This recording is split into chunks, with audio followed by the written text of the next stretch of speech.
One guy left the Philippines because he couldn't get the particular bologna that he was used to.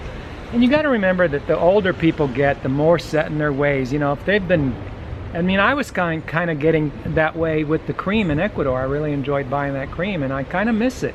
And I'll tell you, I really miss the avocados too. I've really been craving the avocados from Ecuador.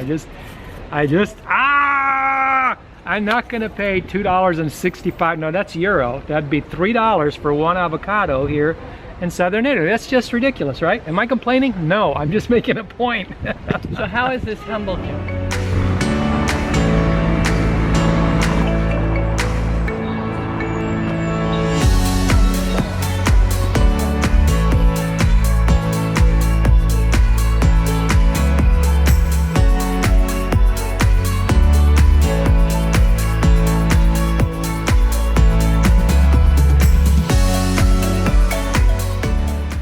So in what way does going abroad and travel make you grow? One of the things that comes to my mind is that it's just little things too. It doesn't have to be something just historically monumental or anything, but it is. It does do the job of humbling you, because say for example you're in Ecuador and you've been in Ecuador, and just as an example, I can buy a liter of cream in Ecuador for $3.25.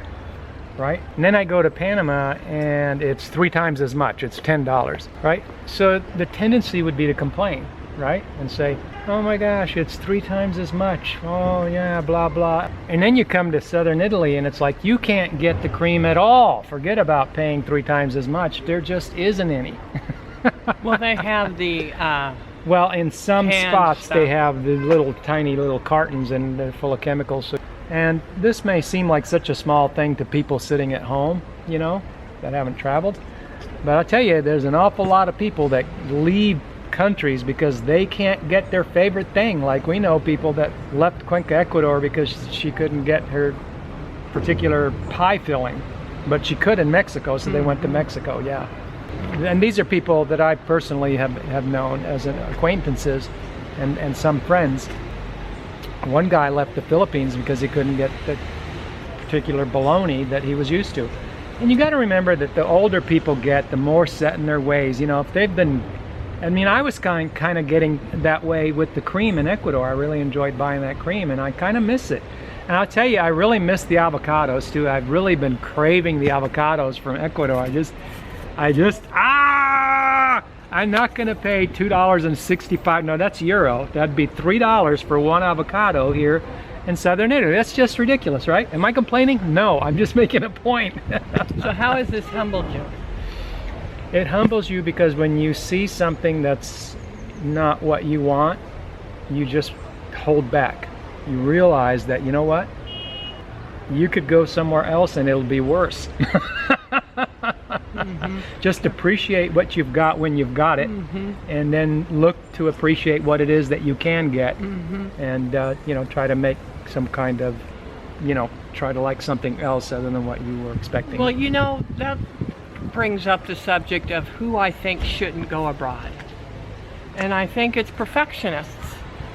Yeah, and that's part of perfectionism, is to expect the perfect ideal in your mind, whatever that is. It's a rigid way of thinking where you are inflexible because you're set, and that has to do with opinions too. You know, like, oh, you know, foreigners should do this, or foreigners should do that, or we have every right to do this because we're bringing in money, you know, or whatever it is that you have a really rigid opinion. You know, being well traveled actually will humble you and will change you. Well, everything is or you'll go back home.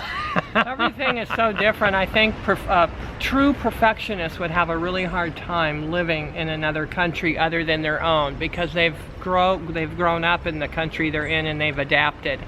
You'd really have to work hard at adapting to different things, because everything's different, isn't it, Frank? Yeah, I mean, everything is a different. die-hard perfectionist just won't last. Everything's different. They just won't last. They'll just pack up and go home. They'll be like, oh, I'm fed up with this. I mean, the food is different. People walk different. They talk different. But you know, we've been different. traveling much. We started traveling much sooner than before we came abroad. I mean, we had the travel mindset already from having done the travel to the different parts of the USA with doing the full-time living in a travel trailer thing that we did with our children. We had that travel mind that got us prepared for going abroad. I think kind of a way to have an open mind, to be, because we very much wanted the adventure, and part of the adventure is going somewhere new where things are different. I mean, when you go in the States, when you come from the Pacific Northwest, you know how green it is there. And then you go down to the Southwest and it's so deserty, and there's like cactuses, you know, and there's indigenous selling beads, and it's just like you're in a different country. It is. I thought going to Louisiana was so different. Louisiana is Louisiana, and what is that part of Texas, Louisiana, the Bay Area right there. Oh yeah. Is a totally different French Quarter and all that, French section. And that's totally different. And then you've got the It's South. like you're in a different country when you're in New Orleans. All these areas, the Rocky Mountains, you know, the Midwest, just the Northeast. There's like at least 6 different countries in North America. So do you think a perfectionist can adapt to all the changes when they go abroad? I mean, or do you think they're just set in those ways? Well, the concept of sink or swim comes to mind when you ask me that, because, you know, if you fall into a pool, you're either going to sink or you're going to learn to swim if you didn't know how to swim before. So you're either going to break out of your rigidity and inflexibility, and you're going to accept and be more accepting, more open, and slowly transform, or you're just going to go the complete opposite way and just say, this is ridiculous, I'm not doing this, and go home. So it is possible then. Yeah, and it doesn't make you a bad person. It just makes you someone that really likes what you like.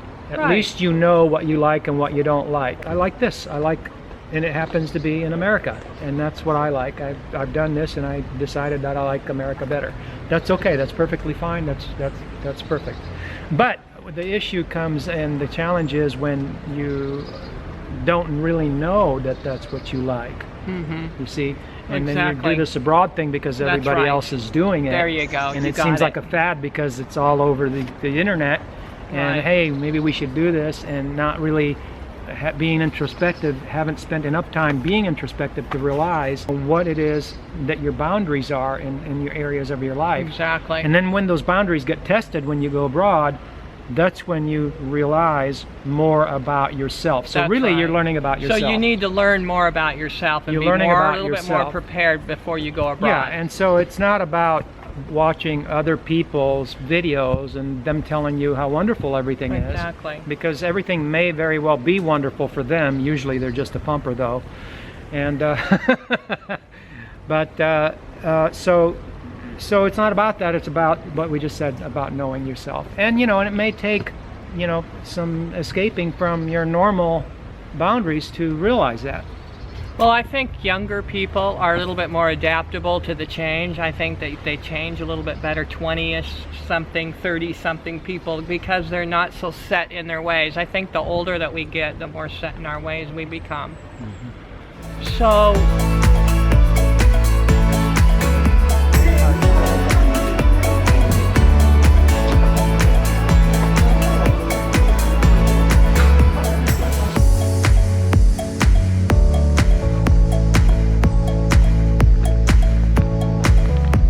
then what do you think about the type A personality going abroad? Are we making 3 videos in one? Type A personality is something that I was diagnosed with, or I might have diagnosed myself just reading about it when I was younger. And it just means someone that has a high tolerance for stress. It has something to do with how we interact with our environment also. It's not just a high tolerance for stress. For example, I'll start reading a book, and then I may read a third of the book and put it down and then go open another book. I could have 3 or 4 books I'm reading at the same time, and there are people that do that and other people that don't do that. So it's just that when you go abroad, especially in Latin America, Central America, Mexico, but even in places like southern Italy, we find it to be the case that people and other cultures really kind of take their lifestyle more of enjoying each day and not really, there's not this propensity to put things, in other words, they're going to enjoy today. They're not Right, going exactly. to work 18 hours today because they're going to enjoy when they retire. That's why you'll see the stores here, they'll close from 1 to 5:30. I mean, that's longer than Latin America. You know, that's 4.5 hours. You know, That's a long time to Yeah. be closed. so yeah, so people have a different attitude towards because of that midday thing, and people will tell you that too. When I talk to people about, well, why isn't there a bus at 4 o'clock? Why is the last bus at 2 o'clock? And they're like, oh, in the afternoon? Oh no, forget about it. It's not happening. You know, and because they value their middle of the day, they spend the middle of the day going home, having a meal with their family, taking a nap or whatever it is. You know, And Latin America prepared us for the longer closed hours in Italy. So the humble part, you're right, just being in a different culture can really humble you a lot, especially if you're trying to learn the language and you don't know the language yet. oh well, yeah, definitely. Language differences will immediately humble you. And I would say that that's part of that rigidity is people that have to go to places where they speak their language, you know, English. And a lot of people are like this. They are not willing to be flexible and learn language, and there's frustrations in that. Your level of type A is going to be reduced to like 5%. Wow. You know, out of 100%, because you're just not going to be able to get things, accomplish things at the same speed or Oh yeah. depth that you're used to. That's right. Yeah, and so you've got to really ratchet down your expectation of your accomplishments so that whereas it might be normal to get 6, 7, 8 things done or more, you may only get 1 or 2 things done that day, maybe. Wow. Okay. All right, so that's who shouldn't go abroad, or at least learn to adapt to all the differences. All right, so did we leave anything out? Probably we did leave a lot out. We're probably always leaving things out.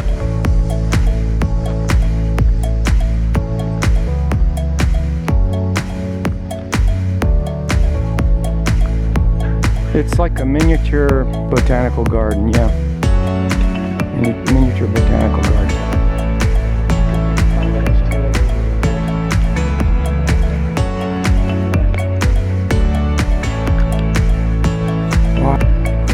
Alright, so thanks for watching the video. Please thumbs it up if you like it and subscribe. Ciao.